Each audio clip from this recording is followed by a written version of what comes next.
ನಾನು ಉತ್ತರ ಬರ್ತಾ ಇದ್ದೆ, ನಿಮಗೆ ಅದು ಓಕೆನೋ ಅಲ್ವಾ ಅಷ್ಟೇ ಇರಬೇಕು. ನ್ಯೂಸ್ ರಿಪೋರ್ಟ್ ನಾನಲ್ಲ.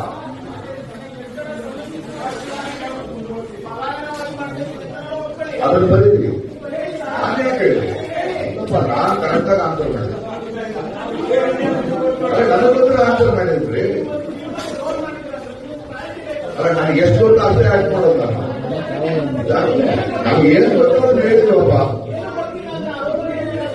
ಏನೂ ಗೊತ್ತಿಲ್ಲ. ನಾನು ಗೊತ್ತು.